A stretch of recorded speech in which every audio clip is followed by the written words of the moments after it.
સુરેન્દ્રનગર જિલ્લામાં ડીએપી તેમજ યુરિયા અને એનપીકે ખાતરની અછત બાદ અન્ય કંપનીઓના ખાતરો ખેડૂતો ખરીદીને વાવણી કરી રહ્યા છે। ઉલ્લેખનીય છે કે હાલ તો જિલ્લામાં ખાતરની અછત છે અને એવામાં જિલ્લામાં ગત વર્ષે સૌથી વધુ ડુપ્લિકેટ ખાતર વપરાશની ફરિયાદો ઉઠી હતી, પરંતુ યુરિયા ખાતર ન મળતા ખેડૂતો જે તે ખાતર વાપરવા માટે મજબૂર બન્યા છે।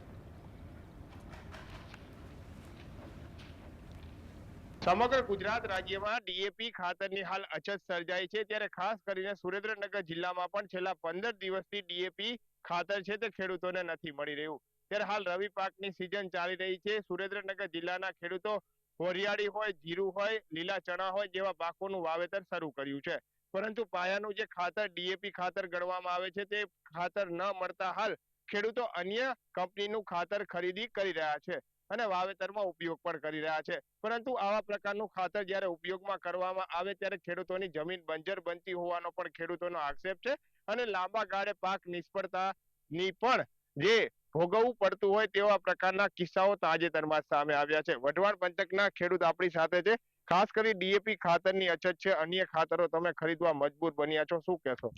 અત્યારે તો ખાસ ખાતર છે જ નહીં, એટલે અમારે ખેતર તૈયાર કરીને મૂક્યા પણ વાવવાના ખાતરના વાક્ય અમારે પડ્યું રહ્યું, તો તાત્કાલિક સરકારને ખાતર પૂરું પાડે એવી વિનંતી છે।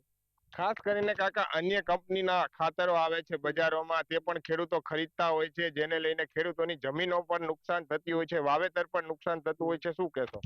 હા, અમુક કંપનીમાં નકરી ધૂળ જ ભેરવીને આવે, ભેળસેળ વાળા ખાતર આવે છે, એનાથી અમારા પાકને નુકસાન થાય, એટલે સારી કંપનીનું ખાતર સરકાર ઉપલબ્ધ કરે એવી અમારી માંગ છે। એક ખાતરની થેલી લેવા કેટલા ધક્કા ખાધા ડેપો ઉપર ને શું જવાબ મળી રહ્યો છે?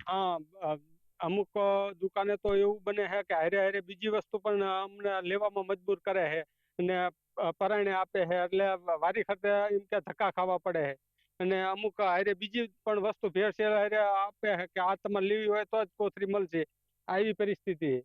અને આવા ડેપો એગ્રો ચાલક સામે કાર્યવાહી થવી જોઈએ, કારણ કે નથી જોતી હોય તો આપી દે।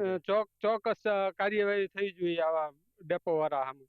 ખાસ કરીને એક બાજુ જે ખાતરની અછત છે, બીજી બાજુ ખેડૂતોને ભોળવવામાં આવી રહ્યા છે અને જે યુરિયાની અન્ય કંપનીની જ્યારે ખાતરની થેલી ખરીદે ત્યારે તેમને અન્ય વસ્તુઓ પણ ડેપો ના જે સંચાલકો છે તેમના દ્વારા પરખાવવામાં આવતી હોવાનો પણ ખેડૂતોનો આક્ષેપ છે। હાલ માટીવાળા ખાતર ખરીદવા માટે સુરેન્દ્રનગર જિલ્લાના ખેડૂતો છે તે મજબૂર બન્યા છે, ત્યારે હવે સરકાર દ્વારા ડીએપી હોય, એનપીકે હોય અને યુરિયા ખાતર તાત્કાલિકપણે ડેપો ઉપર ઉપલબ્ધ કરવામાં આવે તે પ્રકારની માંગણી ઉઠી છે, નહીતર આ ખેડૂત આ વર્ષે પણ આ નકલી ખાતરનો ભોગ બની અને પોતાના ખેતરો બંજર કરશે અને ખાસ કરીને તેમાં વાવેતરને પણ વ્યાપક નુકસાન થશે અને બિયારણ પણ ફેલ જાય તે પ્રકારની પરિસ્થિતિનું હાલ સુરેન્દ્રનગર જિલ્લામાં નિર્માણ થયું છે।